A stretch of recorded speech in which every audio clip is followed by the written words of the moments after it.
Hi, everybody. Today I wanted to share one of my favorite blogs. This one is by Steve Wyborney. It's not just a blog, it is a wealth of materials and activities for your students that will really engage them in math conversations, those rich math talks that we've been really wanting our students to get into. If you are familiar with the site, be sure to check in periodically as he is always updating and adding more things to it.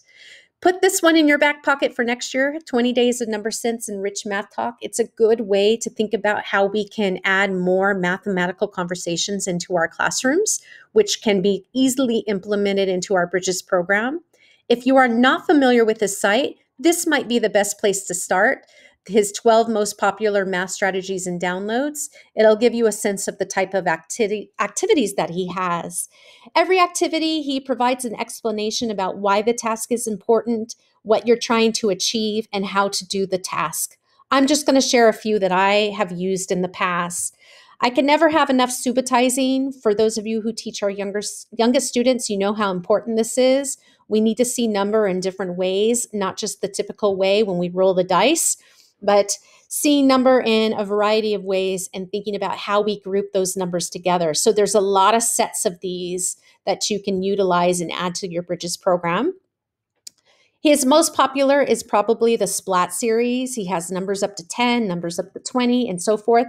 What I do is I flash these dots on the screen and I take it away really fast and see what kids can subitize and how they put those groupings of numbers. We go back, we look at it again, I give them another chance.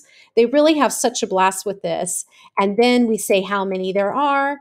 There's 9. We talk about the different ways that we saw a number. Did we see a group of 5 and a group of 4? Did we count by 2s? Did we count by 3s? There's so much math that can be brought into the conversation here at many different levels. And I'll start this with even my oldest students just to kind of get them comfortable with having conversations.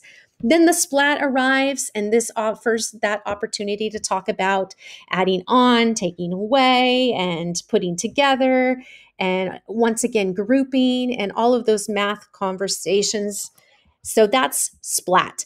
There are different kinds of splats. This is a multiple splat where there's more than one splat. Again, I show the dots, take it away, show it again, have them sort of get excited and engaged, and then we bring the splats in. Now they have to determine how many splats are underneath, or excuse me, how many dots are underneath those splats and figure it out. And sometimes this reaches into multiplication when I see the same groupings of numbers that are obvious from the blue dots and also underneath the splats. So it could get into multiplication as well. The nested splat series will not work in present mode here. You have to use PowerPoint Viewer for this one.